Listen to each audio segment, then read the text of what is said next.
Rejection is an everyday part of our lives, and it sucks. We as humans are raised to get used to disappointment, and many of our actions are determined by our level of fear of being rejected. And the reason this sucks is because our species depends on us being social and interacting with each other, regardless of how antisocial some of us are. As an introvert, I can tell you that being around people tires me out, okay? I enjoy being with them and doing activities together, but I need my isolation every now and then. I think a lot of you can agree on that. Anyway, despite how smoothly you think your life is going, you're bound to run into rejection the moment you set foot outside of your home. Which, luckily, I don't do very often. Oh. Asking the store employee for help. Excuse me, sorry, hi, do you happen to sell this in red? All available colors are already on the shelves. Okay, bitch, damn. Ordering takeout from the menu. I'm gonna get a large taro chiller. Oh, sorry, we don't have any more ice. Oh, I'll just have grass jelly milk tea at room temperature, I guess. Oh, I'm sorry, we only take cash or debit. Do you accept blood for my enemies? Wanting to pet someone else's dog. Get your ass back here and love me. Phone fingerprint sensor.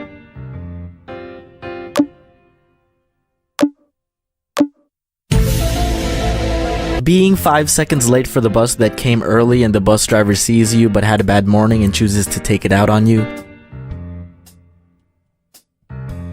Don't you dare close that door on me, you son of a mother. I'm right here. Doors that pull when you expect them to push.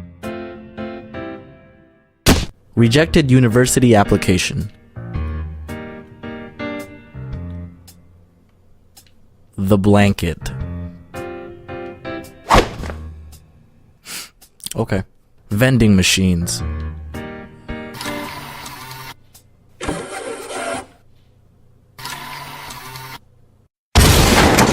But I guess when you hear rejection, a lot of people have the idea of romantic rejection in mind. You're at your local cafe and you find yourself infatuated with a barista. You find her cute, she has a nice smile, you like the way she said your name correctly, a task others before her may have had trouble with, whatever, you have a crush. How do you go about derailing your life, and potentially hers, in order to build a new track alongside of them? It's easy. Just go for it. Just Shia LaBeouf it. Just talk to them. Have a conversation. Be genuine. And if they're not interested, that's fine. It doesn't change who you are at all, nor does it diminish your value as a person. Don't depend on others for self-validation. Just come out of it knowing that the next time you're interested in someone, it can't be as difficult as the first time. Getting a job. A challenge that people who possess one try to convince you of how simple it is. I remember passing out hundreds of resumes to numerous places for my first solid part-time job and just being enveloped in a mixture of anger and envy and just murmuring, "I know I can do your job better than you," to myself whenever I see an incompetent asshole underperforming their job. It wasn't until my older sister hooked me up with an opening at a different branch of her store that I realized, wow, all my efforts prior to this were useless. I did a mock shift where I worked with other potential hires during a store sale, and I was complimented on how well I worked. "You did great, Dominic." "Thanks, I just did what you told me." "Well, keep it up." I got hired and thought to myself, how have I been rejected so many times before this? It was so easy. Public speaking. Oh man, I don't know how, but I ended up representing my school in a public speaking competition back in grade 7. I thought I was underqualified as hell because I was a pretty quiet kid. I didn't have major stage fright, but I was shy. But I did have a sense of humor. And during that time of the year, it was a mandatory assignment to make a speech about literally anything, granted it was appropriate. So I made a speech about toys and my class enjoyed it. I honestly didn't do too much research about my topic, I just tried to make it funny. I got voted to represent my class and then I was put up against every other kid representing their homeroom. I was nervous but did my best and ended up being voted to represent my whole school, to compete with other schools' representatives, and while I kinda didn't want to, I did get to skip a day of school, so I was like, that's a good deal, say no more fam, let's go. But then I got there and realized, I didn't want to do this. Every other contestant had a valedictorian level of speech, and I was there talking about Nerf guns and shit. On top of that, the audience was mostly composed of adults, but my speech was more catered towards kids, so a lot of my jokes weren't received very well, and that took a toll on me.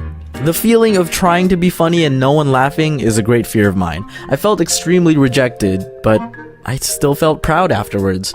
As a quiet, introverted kid who today still has trouble making eye contact when talking to people, I felt a big development with myself from that experience. I think what it comes down to is how a lot of us are just trying to figure out where we fit in, where we belong in this world full of different people and different ideologies. We desire to be with people who can agree with our thoughts, people who can accept us regardless of our quirks. And it's not an easy task. Every day we face judgment from those around us, and it's a constant challenge of seeking acceptance but still maintaining a sense of dignity. I know I face that challenge every time I upload a video for all of you to watch. My job literally depends on you guys not rejecting me. I can't please all of you, I know that, and needed to accept that fact to survive in this field, but I'm just happy to be able to entertain most of you. But I think that's the point. Nothing comes easy. Even when you work hard to achieve what you desire, you're not always rewarded accordingly. Get used to disappointment, but don't yield to it.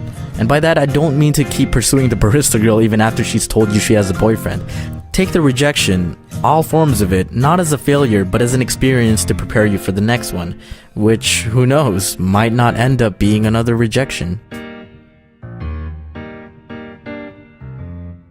Hey, you know what hasn't rejected me yet? Anime. Been there for me since I was a kid, and is still there for me today. And it can be there for you too if you head over to crunchyroll.com/domics, link in the description, and trying a premium membership for 30 days. You can find a large collection of anime, manga, and drama titles that cover all sorts of genres and themes. One anime I'll be starting pretty soon is JoJo's Bizarre Adventure, and by pretty soon I mean this Thursday, January 26th at 7 p.m. PST. Whoa, Dom, that sounds oddly specific. Well, it's because Jack and I are going to be doing another watch-along. If you go to watchalong.club, it'll show you when and how to join us this Thursday. We'll be watching it on Crunchyroll as usual, so if you don't have an account yet to ensure you're in sync with us, again, you can have a premium trial for 30 days by using the link crunchyroll.com/domics. Enjoy, and see you guys Thursday night, or Friday morning, depending on where you are in the world.